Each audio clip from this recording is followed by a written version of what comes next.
Hello दोस्तों, कैसे आप सब। आशा कर रहा हूँ स्वस्थ होंगे, मस्त होंगे। मैं भी मस्त हूँ। आशा कर रहा हूँ पिछला लेक्चर देख करके आए होंगे ताकि चीज़ें और क्लियर रहें। ठीक है, लेक्चर स्टार्ट किया जाए ज़्यादा विलम्ब ना करते हुए।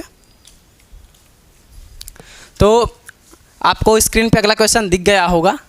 ठीक है, मैं कर देना चाहता हूँ यहाँ पे इसे।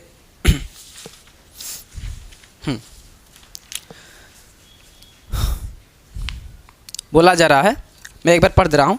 द्विघात समीकरण x² प्लस 99x प्लस 127 के शून्यक हैं।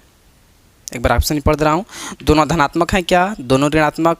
एक धनात्मक एक ऋणात्मक, दोनों बराबर। मतलब इस क्वेश्चन को पढ़ने के बाद से एक डाटा हमें क्लियर नज़र आ रहा है कि जो भी हमें डिस्कशन करना है, जो भी हमें बात करनी है, इसके शून्यकों को लेकर के बातें करनी है। ठीक है, तो जितने भी इसके शून्यक हैं उसके बारे में चर्चा करना है इस क्वेश्चन में कि इसके शून्यक क्या हो सकते हैं, हमें प्रेडिक्ट करना है। तो यहाँ से मैं क्या बोल सकता हूँ, x² प्लस 99x प्लस 127 के शून्यक हैं। इसके शून्यकों के बारे में हमें ज्ञात करना है। शून्यक इसके क्या क्या हो सकते हैं। तो शून्य का हमें चिन्ह चाहिए। ठीक है, तो इसके शून्य के चिन्ह निकालने के लिए मैं यहाँ से बात ये बोल सकता हूँ कि ये यहाँ पे इसका अधिकतम घात क्या है? 2। मतलब ये जो हम देख पा रहे हैं ये बता रहा है कि इसके जो अधिकतम घात हैं 2 हैं। इसका डायरेक्ट मतलब ये हुआ इसके 2 शून्यक होंगे। ठीक है, तो एक बात हमें क्लियर हो रही है कि ये जो भी समीकरण हमें दिख रहा है, मतलब जो भी बहुपद दिख रहा है, इसके 2 शून्यक होंगे। एक अल्फ़ा होगा और एक बीटा होगा। यहाँ तक बात क्लियर होगी आप लोगों को। ठीक है, तो अल्फ़ा और बीटा, यहाँ से एक और डाटा क्लियर करिए। अल्फ़ा प्लस बीटा ये क्या होता है? माइनस का b/a। इसमें देखेंगे अगर तो b के जगह पे क्या दे रखा है? 99 दे रखा है। तो मैं डायरेक्टली ये बात बोल सकता हूँ माइनस 99 अपान a के जगह पे क्या दे रखा है? 1। कुछ नहीं है तो 1 होता है, तो यहाँ पे 1 दे रखा है। मैं यहाँ से बात बोल सकता हूँ कि अल्फ़ा प्लस बीटा जो होगा वो कितना हो जाएगा? माइनस का 99। यहाँ तक आपको बात क्लियर हुई है। ठीक है, अगला वाला पोर्शन अगर देखिएगा तो क्या पता चल रहा है कि यहाँ से अगर मैं अल्फ़ा डॉट बीटा की वैल्यू निकालने की कोशिश करूँ, क्या हो जाता है जी? c/a। और यहाँ से c अगर हम देखें तो कितना हो जाएगा? 127 हो जाएगा। तो alpha dot beta equal to 127/a के जगह पे 1 है, 1 रख देना चाहता हूँ। तो अल्फ़ा डॉट बीटा अगर आप देखिएगा तो कितना हो जाएगा? 127। यहाँ तक क्लियर हुआ है। ठीक है, हमें इसके शून्यकों के बारे में ही डिस्कशन करना है स्पेशली कि इसके शून्यक के जो चिन्ह हैं वो क्या होंगे। तो यहाँ से आप अंदाज़ा लगाइए, बस यहाँ से प्रेडिक्ट कर लेना है, आपका आंसर यहीं पे आप मिल जाएगा। अगर आपको ये करने नहीं आता है तो बहुत लंबे चौड़े इसके शून्य को निकालना पड़ेगा, सॉल्व करके निकालना पड़ेगा। आप निकालेंगे बहुत टाइम लगा देंगे और मतलब कि आप इसमें फंस करके अपना टाइम नुकसान करेंगे। वो यही चाहता है आपसे। तो हम क्या करेंगे, इस मेथड से हम डाटा को प्रेडिक्ट करेंगे कि इसका चिन्ह क्या हो सकता है। एक चीज़ देखिए, ये अल्फ़ा डॉट बीटा यहाँ पे क्या दे रहा है? हमें इससे मतलब नहीं है कि 127 है, क्या है क्या नहीं है। हमें इसके चिन्ह से मतलब है। और इसका चिन्ह क्या है? यहाँ पर इसका चिन्ह पॉजिटिव में 127 है। तो 127 को नहीं देखना है, हमें इस प्लस को देखना है। ये प्लस क्या क्या हमें डाटा दे सकता है? तो ये 2 डाटा दे सकता है। क्या? तो पहला हो जाएगा, हो सकता है कि अल्फ़ा आपका निगेटिव हो सकता है अल्फ़ा निगेटिव हो मल्टीप्लाइड। बीटा भी क्या हो? निगेटिव ही हो। दोनों का गुणा किया जाएगा तो जो रिजल्ट आएगा वो हमें पॉजिटिव मिलेगा। ये तो बात क्लियर हो गई आप लोगों को। ठीक है, यहाँ से दूसरी बात और खोजिए।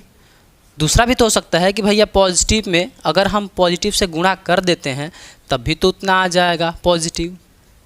अब दिक्कत ये हो गई है कि ऊपर वाला सही है कि नीचे वाला सही है। बात फंस रहा है कि आखिर हम negative multiplied by negative equal to positive बोले या positive multiplied by positive equal to positive बोले। तो दोनों से पॉजिटिव रहा है, तो बात फंस गई है यहाँ पे कि निगेटिव मल्टीप्लाइड बाय निगेटिव है या पॉजिटिव मल्टीप्लाइड बाय पॉजिटिव है। बात फंस गई है। तो इस चीज़ को क्लियर करने के लिए हमें इस पे जाना होगा।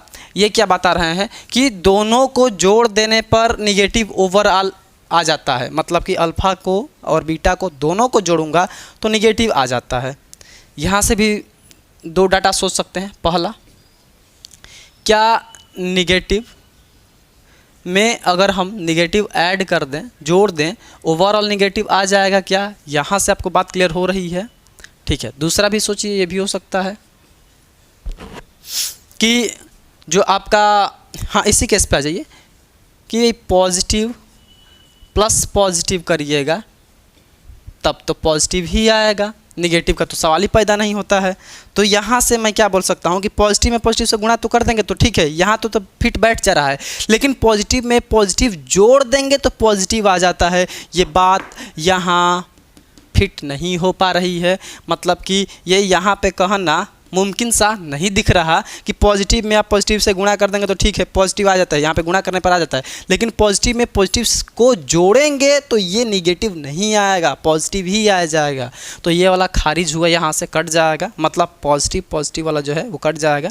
हमें ये डाटा क्लियर नज़र आ रहा है कि दो निगेटिव जोड़ देंगे तब भी निगेटिव आ जाएगा, निगेटिव गुणा कर देंगे पॉजिटिव आ जाएगा। दोनों चीज़ों से हमें सेटिस्फैक्शन मिला वैल्यू रखने से कि हाँ भाई हो क्या सकता है। तो आपको क्लियरली नज़र आ रहा होगा कि अल्फ़ा जो है वो भी एक निगेटिव वैल्यू होगी और बीटा है वो भी एक निगेटिव वैल्यू ही होगा, जो कि अपना आंसर होगा, ठीक है।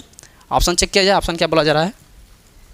बोल रहा है दोनों धनात्मक होंगे। नहीं जी, दोनों धनात्मक तो हो ही नहीं सकते हैं। दोनों धनात्मक होते तो ये केस जनरेट हो जाता है, जो कि गलत है। देखिए ये वाला फिर से बोला जा रहा है कि दोनों ऋणात्मक हो सकते हैं क्या? हाँ बिल्कुल सही बात है, दोनों ऋणात्मक ही होंगे, जो कि अपना आंसर आ गया है ऑप्शन नंबर बी, ठीक है। सी भी पढ़ दे रहा हूँ एक बार। एक धनात्मक और एक ऋणात्मक, ऐसा तो कोई बात ही नहीं है। एक धनात्मक एक ऋणात्मक दोनों बराबर में कन्फ्यूजन ये क्रिएट हो जाएगा कि दोनों बराबर में तो हो सकता है कि दोनों निगेटिव, हो सकता है दोनों पॉजिटिव, तो दोनों चीज़ें आ जा रही हैं ना इसमें, तो हम इसको ना पकड़ेंगे, अपना आंसर नंबर बी हो जाएगा। अगर इस मेथड से इस कंक्लूजन पे आप नहीं जा पाते हैं तो आप एक चीज़ आपको मानना पड़ेगा कि इसको सॉल्व करिए, अल्फ़ा और बीटा का वैल्यू निकालिए, तब आप देखिए कि ये आ क्या रहे हैं, ठीक है, जो कि बहुत ही लंबा टाइम आपका खींच लेगा। तो आप उस मेथड से मत जाइएगा, यही बेस्ट मेथड है, टाइम बचाने का सबसे अच्छा तरीका है ये, तो आप इसी को प्रिफेयर करिएगा। नोट डाउन करिए, आगे चला जाए।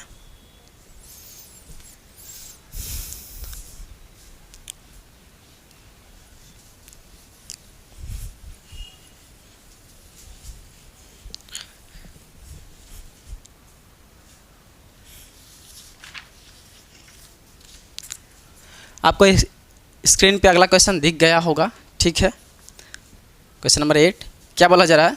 एक्स स्क्वायर प्लस के एक्स प्लस के नॉट इक्वल टू 0, के शून्यक हैं। इसके शून्यकों की बात की जा रही है, इसके शून्य क्या हो सकते हैं। हाँ इसमें भी आपको एक डाटा बताऊं, आपको स्क्रीन पे अगला क्वेश्चन दिख गया होगा, ठीक है। क्वेश्चन नंबर 8 क्या बोला जा रहा है? एक्स स्क्वायर प्लस के एक्स प्लस के नॉट इक्वल टू 0, के शून्यक हैं। इसके शून्यकों की बात की जा रही है, इसके शून्य क्या हो सकते हैं। हाँ इसमें भी आपको एक डाटा बताऊं, इसमें भी चिन्ह के बारे में बातें की जा रही हैं कि चिन्ह क्या हो सकते हैं। देखिए जैसे पढ़ रहा हूँ, दोनों धनात्मक नहीं हो सकते हैं, दोनों ऋणात्मक नहीं हो सकते हैं, सदैव असमान होते हैं, सदैव बराबर होते हैं। मतलब कि इसके जो भी शून्यक दिए गए होंगे उस शून्यकों के बारे में बात की जा रही है कि शून्य का चिन्ह क्या हो सकता है। तो एक बार इसके शून्य के चिन्ह को फाइंड आउट करिए, निकालिए थोड़ा सा। तो मैं क्या बोल सकता हूँ, यहाँ से अगर भाई यहाँ पे अगर द्विघात बहुपद है, इसका मतलब क्या होता है, इसके दो शून्यक होंगे। कौन कौन? एक अल्फ़ा होगा और दूसरा बीटा हो जाएगा। तो यहाँ से मैं क्या बोल सकता हूँ कि भाई इसके दो शून्यक होंगे, एक अल्फ़ा बनेगा और एक बीटा बनेगा। चलिए यहाँ से चला जाए। अल्फ़ा प्लस बीटा आप लोग जानते हैं क्या होता है, माइनस का बी बाई ए। यहाँ से बी अगर देखने की कोशिश करेंगे तो कितना दिख रहा है जी आपको, माइनस का के, और यहाँ पे ए की जगह पे 1 है तो 1 रख सकते हैं। अल्फ़ा प्लस बीटा हमको नज़र आया माइनस का के। यहाँ से कुछ हमें डाटा नज़र आ रहा है कि भाई दोनों को जोड़ेंगे, दोनों शून्यकों को अगर जोड़ देते हैं तो माइनस का के आ जाता, निगेटिव वैल्यू आ जाती है, ठीक है। दोनों शून्यकों को अगर गुणा कर दिया तब क्या हो जाता है, alpha dot beta equal to कितना हो जाएगा जी, सी बाई ए होता है, तो सी बाई ए, यहाँ पे सी के रूप में कौन है, के है, तो के, ए के रूप में कौन है, 1 है, 1 रख दिया जाता है। तो अल्फ़ा डॉट बीटा करिएगा तो कितना नज़र आएगा कि देखेंगे आप तो पता लगेगा अरे तो के है। तो यहाँ से फिर से एक डाटा और हमें क्लियरली नज़र आ रहा है कि दोनों शून्यकों का अगर गुणनफल है जो कि पॉजिटिव आ जा रहा है और दोनों शून्यकों का जो जोड़ है वो निगेटिव आ जा रहा है, तो यहाँ से मैं क्या बात बोल सकता हूँ कि अगर शून्यकों का गुणनफल अगर देखिएगा, शून्यकों का गुणनफल देखिए यहाँ पे, मतलब कि पॉजिटिव आ जाए, जो गुणनफल है वो पॉजिटिव आ जा रहा है। तो यहाँ से मैं क्या बात बोल सकता हूँ कि जो शून्य का गुणनफल पॉजिटिव है अगर, तो क्या हो जाएगा कि भाई जो अल्फ़ा डॉट बीटा है पॉजिटिव आने का एक ही मतलब होता है कि इसको पॉजिटिव होना पड़ेगा मल्टीप्लाइड बाई इसको बीटा को भी पॉजिटिव होना पड़ेगा, तब पॉजिटिव आएगा। ये पहला केस हो जाएगा, ठीक है। या हो सकता है कि पॉजिटिव पॉजिटिव ना हो करके दोनों निगेटिव में आ जाए, मतलब ये भी केस बन सकता है, हो सकता है दोनों निगेटिव हो जाए, मल्टीप्लाइड निगेटिव, ये आपका हो सकता है ये वाला हो जाए, तब भी पॉजिटिव वैल्यू आएगी, सेकंड केस मान लीजिए। तो यहाँ तो हमें चीज़ें समझ में आ गई कि शून्य का गुणनफल पॉजिटिव होगा, इसका डायरेक्ट मतलब या तो ये केस पहला वाला होगा ना तो सेकंड वाला केस हो सकता है। चलिए यहाँ से हमें जो डाटा निकलनी चाहिए थी हमने निकाल करके रखा है। अल्फ़ा प्लस बीटा के बारे में कुछ, शून्यकों का योगफल, तो यहाँ से कुछ देख लीजिए, शून्यकों का योगफल। अगर आप शून्यकों के योगफल के बारे में अगर देखेंगे तो यहाँ से देखिए शून्यकों का योगफल alpha plus beta equal to minus का किधर रखा है, मतलब कि माइनस में है। तो मैं क्या बोलना चाहता हूँ, यहाँ पे कितना है, नेगेटिव का है। हमें इससे मतलब नहीं है कि के है क्या है, देखिए यहाँ पे के है के नहीं है, हमें उससे मतलब नहीं है, हमें उसके चिन्ह से मतलब होता है कि चिन्ह क्या बोला जा रहा है, ठीक है।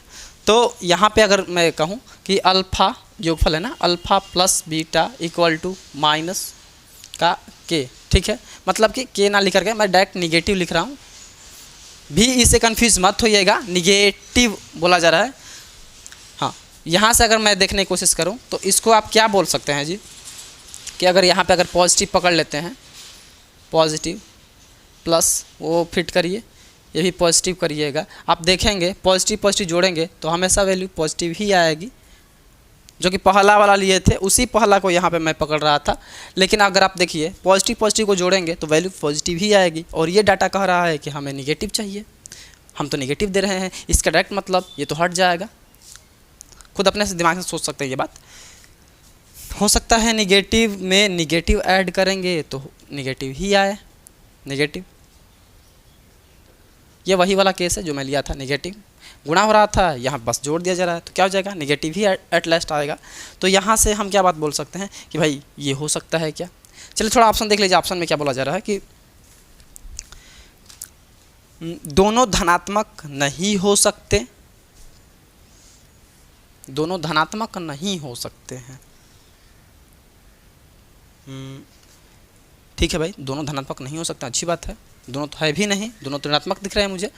तो यहाँ से अगर देखिएगा, अगर एट लास्ट हमें कंक्लूजन क्या निकला है कि अल्फ़ा जो है वो नेगेटिव है, बीटा क्या है, बीटा भी नेगेटिव ही है। अब चलिए ऑप्शन पे चले जाए, ऑप्शन क्या बोला जा रहा है, हम टिक क्या कर रहे हैं। तो इसमें बोला जा रहा है दोनों धनात्मक नहीं हो सकते हैं, हाँ दोनों धनात्मक नहीं हैं, दोनों ही निगेटिव हैं। ये मुझे कुछ बात अच्छी लगी कि दोनों धनात्मक नहीं हो सकते हैं, शायद कुछ अच्छा लग रहा है। तो जब तक चारों ऑप्शन नहीं पढ़ेंगे तब तक हम टिक नहीं कर सकते हैं। अगला देखिए, दोनों ऋणात्मक नहीं हो सकते, ये तो बिल्कुल गलत है। दोनों ऋणात्मक क्यों नहीं हो सकते, दोनों तो आ रहे हैं ऋणात्मक, बात समझ में आ रही है ना। दोनों ऋणात्मक नहीं हो सकते ऑप्शन में दिया जा रहा है, हमारा तो दोनों ऋणात्मक आ रहा है, इसका मतलब वो बी ऑप्शन पूरा कंफर्म गलत है। सी ऑप्शन देखिए, सदैव असमान होते हैं, नहीं जी असमान तो हमें दिख ही नहीं रहे हैं, दोनों समान टाइप के हैं। सदैव बराबर होते हैं, ठीक है, बराबर देखिए बराबर तो ठीक है, चिन्ह तो हमें बराबर है, लेकिन बराबर होते हैं। यहाँ पे शून्य क्वेश्चन पढ़िएगा तो बोला जा रहा है कि शून्यक अब ऑप्शन पढ़ लीजिए, सदैव बराबर होते हैं। भाई शून्य के बारे में हम बात नहीं करें, शून्य के चिन्ह के बारे में बातें हो रही हैं, तो डी ऑप्शन भी कट जाएगा। हमें ऑप्शन पहला अच्छा लग रहा है। दोनों धनात्मक नहीं हो सकते हैं, दोनों धनात्मक नहीं, अच्छी बात है, निगेटिव है, तो आपका ये ऑप्शन सही हो जाएगा, ऑप्शन नंबर ए। ठीक है, नोट डाउन करिए, आगे चला जाए। अगर देखिए, अगर इस लॉजिक से आप नहीं कर सकते हैं तो सीख लीजिए, समय कम लगेगा, नहीं तो आप सोचेंगे कि भाई करके निकाला जाए तो तब तो बहुत देर हो जाएगी। ठीक है, नोट डाउन करिए, आगे निकला जाए। B x plus C not equal to 0 के शून्यक बराबर हैं, इसके शून्यक बराबर हैं, तो क्या हो सकता है, बोला जा रहा है कि a x square plus b x plus c where c not equal to 0 के शून्यक बराबर है, के शून्यक बराबर है। अब इसका शून्यक बराबर है तो चिन्ह के बारे में डिस्कशन करना है। शून्यक बराबर होने का मतलब समझते हैं क्या होता है कि अगर किसी द्विघात बहुपद बोलिए, द्विघात समीकरण बोलिए, शून्यक बराबर है, इसका डायरेक्ट मतलब ये होता है इसका डिस्क्रिमिनेंट विविध कर डी 0 होगा, ये तो आपको पता ही होगा। तो यहाँ से हम बोल सकते हैं कि जो d होगा वो 0 होगा, और d क्या होता है, तो ये होता है B square minus 4ac equal to 0। ये बात यहीं से बोला जा सकता है क्योंकि भाई यही अपना कैपिटल D होता है। ठीक है, इसको थोड़ा और आगे करिए तो B square minus 4ac equal to हम 0 कर दिए हैं, तो इसको, इस पूरे पोर्शन को आप उस साइड लेकर जाइए, उधर लेकर जाइए, पॉजिटिव बन जाएगा जी। तो B square equal to 4ac। एक और चीज़ देखिएगा, अपने दिमाग में लॉजिकली एक बात सोचिए, क्या सोच सकते हैं आप कि यहाँ पर जो b है, b अगर बस सोचना ही है, सारी चीज़ें क्लियर हो जाएंगी। अगर b को सपोज पहला कि अगर मैं निगेटिव लेता हूँ, सपोज b निगेटिव लिया जा रहा है, b निगेटिव लेंगे और होल स्क्वायर करिएगा, भाई पॉजिटिव ही आएगा। सेकंड सोचिए, अपने दिमाग में सोचो सेकंड वाली बात। सेकंड क्या बात बोल रहा हूँ, अगर भी मान लीजिए निगेटिव नहीं है तो पॉजिटिव हो सकता है ना, तो यहाँ पे कि मैं क्या बोलूँगा, पॉजिटिव को होल स्क्वायर इक्वल टू, तभी पॉजिटिव ही आएगा। ठीक है, हमें इससे मतलब नहीं कि यहाँ पे नेगेटिव है कि पॉजिटिव है, हमें तो होल स्क्वायर के टर्म से मतलब है कि होल स्क्वायर का जो टर्म होगा वो तो एट लास्ट पॉजिटिव आ ही रहा है ना, तो हमें इसके पॉजिटिव होने से मतलब है, क्योंकि होल स्क्वायर करके दिया है, हमें इसके वैल्यू से मतलब है, और ये वैल्यू हमेशा में किसी भी हालत में, किसी भी केस में पॉजिटिव ही आएगी, क्योंकि स्क्वायर हमेशा पॉजिटिव ही आता है। देखिए, तो यहाँ से मैं सीधे तौर पे एक बात बोल सकता हूँ, क्या बात बोली जा सकती है कि अगर B square equal to 4ac है और ये वैल्यू हमेशा पॉजिटिव ही होगी, तो इसका डायरेक्ट मतलब पॉजिटिव जो होगा 4ac, हाँ 4 तो न्यूट्रल है जी, 4 को हटाइए, तो पॉजिटिव इक्वल टू a.c। यहाँ तक आपको क्लियर हुआ कि जो ac का जो गुणनफल होगा वो पॉजिटिव ही होगा। अरे समझ में आ रहा है ना? ठीक है, तो पॉजिटिव इक्वल टू AC बोल सकता हूँ क्या? अब एक दिमाग में आप बात सोचिए कि AC पॉजिटिव दे देने का इसका डायरेक्ट मतलब ये होता है, हो सकता है कि A वाला पॉजिटिव हो और C भी पॉजिटिव हो, तभी तो पॉजिटिव आएगा, क्योंकि A में C में गुणा करेंगे तभी तो पॉजिटिव आ सकता है। ठीक है, ये बात समझ में आ रही है। इसको गुणा करिए और यहाँ पे पहला केस मानिए, ठीक है, तभी तो पॉजिटिव आ सकता है ना। एक और केस देख लीजिए, पॉजिटिव इक्वल टू, हो सकता है निगेटिव में निगेटिव से गुणा किया जा रहा हो, सेकंड केस देख सकते हैं, तब भी पॉजिटिव आ जाएगा। तो हम A के बारे में बोल सकते हैं और C के बारे में बोल सकते हैं कि A पॉजिटिव होगा तो C भी पॉजिटिव होगा, तभी तो गुणनफल पॉजिटिव देगा। नहीं तो ये बोल सकते हैं कि अगर A निगेटिव है तो C वाला भी निगेटिव होगा, तभी तो निगेटिव गुणा करके पॉजिटिव आ जाएगा, जो कि दोनों सही है। मतलब मेरे कहने का मतलब क्या हुआ कि A और C दोनों का चिन्ह आपस में बराबर होना चाहिए। अगर A निगेटिव है तो C वाला भी निगेटिव, अगर C पॉजिटिव है तो A वाला भी पॉजिटिव होगा, मतलब कि दोनों का चिन्ह जो होना चाहिए समान होना चाहिए। अपोजिट होंगे तो निगेटिव हो जाएगा, जो कि हमें नहीं चाहिए। ठीक है, अब थोड़ा ऑप्शन पढ़ लीजिए क्या बोला जा रहा है। ऑप्शन में क्या बोला जा रहा है, ये ऑप्शन देखिए, C और A विपरीत चिन्हों के हैं। नहीं जी, C और A विपरीत चिन्हों के नहीं है। विपरीत चिन्हों का नहीं है, कहाँ है, नहीं है। बी वाला देखिए, सी और बी, हम तो यहाँ बी के बारे में बात भी नहीं कर रहे हैं, हम तो ए और सी के बारे में बात कर रहे हैं। देखिए ऑप्शन में बोल रहा है सी और बी विपरीत चिन्हों के, हमें बी से तो हम डाटा ही नहीं निकाले हैं, हम तो ए और सी का डाटा निकाले हैं। तो बी ऑप्शन भी हटाइए थोड़ा देर के लिए, सी और ए पाइए, सी ऑप्शन, सी और ए एक ही चिन्ह के हैं। हाँ ये बात, ये डाटा हम निकाले हैं और ये बात मैच भी कर गई कि सी और ए होंगे तो सेम चिन्ह के होंगे, नहीं होंगे विपरीत नहीं होंगे, ना होंगे मत हो, कोई दिक्कत नहीं है, लेकिन होंगे तो सेम चिन्ह के होंगे। डी ऑप्शन देखिए, सी और बी एक ही चिन्ह के हैं, सी और बी हम डाटा नहीं निकाले हैं, आप निकाल सकते हैं, लेकिन यहाँ पे डाटा निकालना सबसे सेफ है कि ए और सी का निकालिए, जो कि ऑप्शन में भी मिल रहा है। तो ऑप्शन नंबर सी टिक कर लीजिए। 10वें पे आ जाए, इसको नोट डाउन करिए, आगे चला जाए। अब क्वेश्चन दिख गया होगा, ठीक है। तो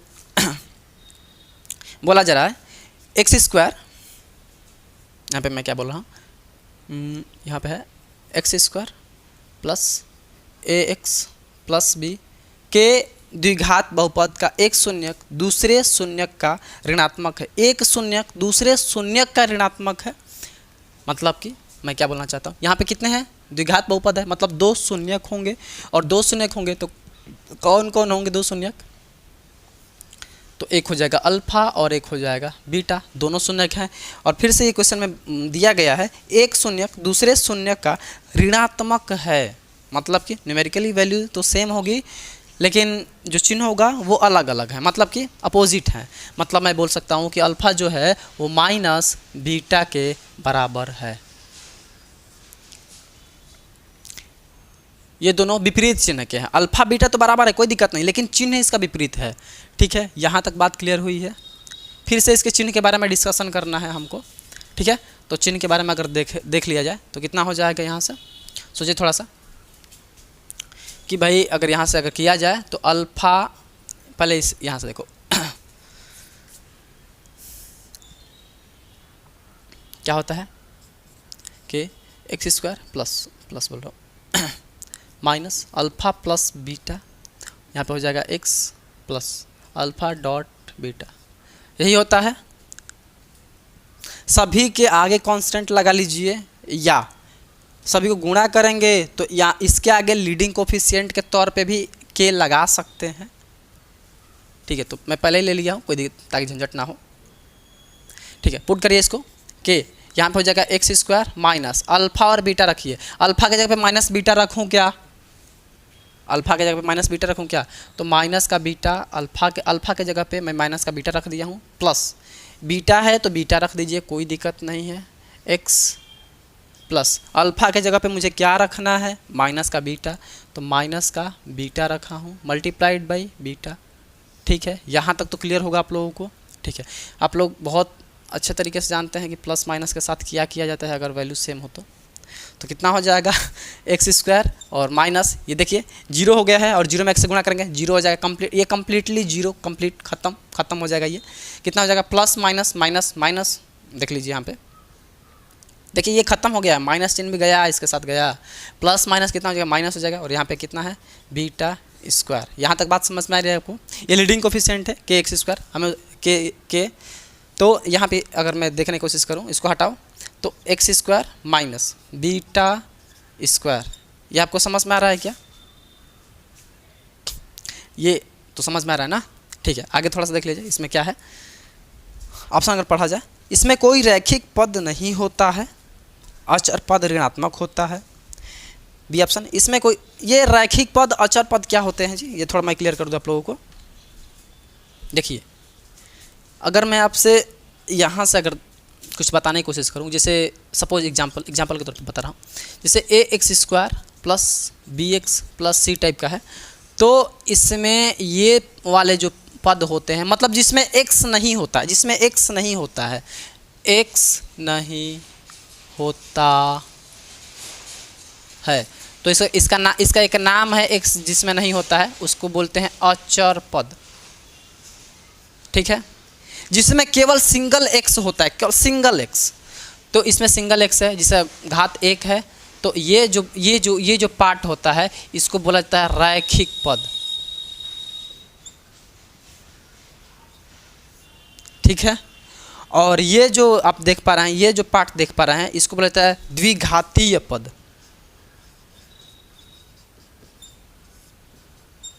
द्विघात पद, देखिए बस एग्जाम्पल के तौर पर समझाया हूँ, हमें तो आंसर यहाँ से निकालना है। तो यहाँ से देखिएगा एक्स स्क्वायर है ना, एक्स स्क्वायर वाला है, इसका मतलब क्या है, इसमें द्विघातीय पद एक मौजूद है, एक्स नहीं है इसमें। और देखिए यहाँ से इसमें एक्स है, इसमें एक्स है ही नहीं। अब एक्स ना होने का मतलब क्या हुआ है, ये वाला जो आप टर्म देख रहे हैं वो क्या हो जाएगा, अचर पद। ये कौन सा पद है, तो ये इधर लिख दे रहा हूँ, ये द्विघातीय पद है।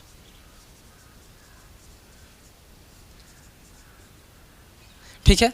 और यहाँ पे रैखिक पद दिख रहा है क्या, नहीं है जी। अब थोड़ा ऑप्शन चेक किया जाए, ये ऑप्शन देखिए, इसमें कोई रैखिक पद नहीं होता। हाँ दिख रहा है मुझे कि मेरे आंसर में रैखिक पद नहीं है, नहीं होता। तथा अचर पद ऋणात्मक होता है। हाँ अचर पद ऋणात्मक तो है, ठीक है दिख रहा है। तो ऑप्शन नंबर ए मुझे लग रहा है कि सही है। तो अभी टिक नंबर करिए जब तक कि 4 ऑप्शन ना पढ़ लें हम लोग। बी ऑप्शन देखिए, इसमें कोई रैखिक पद नहीं होता। ठीक है, अच्छी बात बोल रहा है, रैखिक पद नहीं है। अचर पद धनात्मक होता है, बहुत गलत बात, अचर पद धनात्मक मेरा नहीं है, तो ये गलत हो जाएगा, बी गलत हो जाएगा। सी देखिए, इसका रैखिक पद हो सकता है, कहाँ से हो सकता है, तो है ही नहीं, तो पहले ही गलत बात बोल रहा है। परंतु अचर पद ऋणात्मक होता है, पहले ही गलत बात बोल दिया, सी नहीं होगा। डी देखिए, इसका रैखिक पद हो सकता है, कहाँ से हो सकता है रैखिक पद, होता है ही नहीं। परंतु अचर पद धनात्मक होता है, ये दोनों स्टेटमेंट गलत बोल रहे हैं। हमें ए वाला ही सही नज़र आ रहा था पहली ही नज़र में, तो अभी भी इसको हम टिक कर सकते हैं, ए वाला जो कि फाइनल आंसर हो जाएगा। इसमें कोई रैखिक पद नहीं होता है, रैखिक पद नहीं है। तथा अचर पद ऋणात्मक होता है, और अचर पद भी अपना ऋणात्मक है, जो कि अपना आंसर हो जाएगा ऑप्शन नंबर ए। ठीक है, नोट डाउन करिए इसको, आगे चला जाए। बोला जा रहा है कि निम्नलिखित में से कौन सा एक द्विघात बहुपद का आलेख नहीं है। द्विघात बहुपद का आलेख नहीं है, तो आपको ऑप्शंस दिख गए होंगे। देखिए पहला इस तरीके से बनाया जा रहा है, तो इस टाइप के जो पॉइंट होंगे इनको वर्टेक्स का नाम देते हैं, VERTEX, वर्टेक्स का नाम देते हैं। जिसमें एक वर्टेक्स हो, ऐसा फिगर जिसमें एक वर्टेक्स हो, वो द्विघात बहुपद का ग्राफ होता है। ठीक है, हम इससे मतलब नहीं कितनी बार काट रहा है एक्स एक्सिस को वाई एक्सिस को, वो तो उसके शून्यकों के बारे में जानकारी दी जाएगी ना। हमें शून्यक नहीं चाहिए, हमें बस द्विघात बहुपद का आलेख चाहिए, मतलब उसका ग्राफ चाहिए होगा। तो एक वर्टेक्स है, इसका मतलब द्विघात बहुपद है। मतलब क्या होगा, मतलब ये द्विघात बहुपद का ग्राफ है। ठीक है, सेकंड में भी देखिए, बी वाला में भी देखिए, बी वाला में भी एक ही वर्टेक्स है। ऊपर से देखिएगा, ऊपर से इस तरीके से है, एक ही वर्टेक्स है, इसका मतलब बी वाला भी है। ठीक है, सी वाला देखिए, सी वाला भी इसी तरीके से बोला गया है, इसमें भी एक ही वर्टेक्स है, तो ये वाला भी है द्विघात बहुपद का। डी वाला देखने की कोशिश करिएगा, तो इसमें 2 वर्टेक्स बन गई हैं। देखिए इस तरीके से, एक वर्टेक्स यहाँ पे, एक वर्टेक्स यहाँ पे, जिसमें 2-2 वर्टेक्स हों वो द्विघात का ग्राफ नहीं होता है। हम शून्यक नहीं बता रहे हैं, शून्यक पूछा भी नहीं गया है क्वेश्चन में। ठीक है, हम बस इतना बता रहे हैं कि द्विघात का ग्राफ नहीं है, क्योंकि इसमें 2-2 वर्टेक्स आ जा रही हैं। ठीक है, तो चैनल के साथ बने रहिए, ऑल द बेस्ट, लगे रहिए और फोड़ते रहिए। ठीक है, और चैनल को सब्सक्राइब कीजिए। ओके।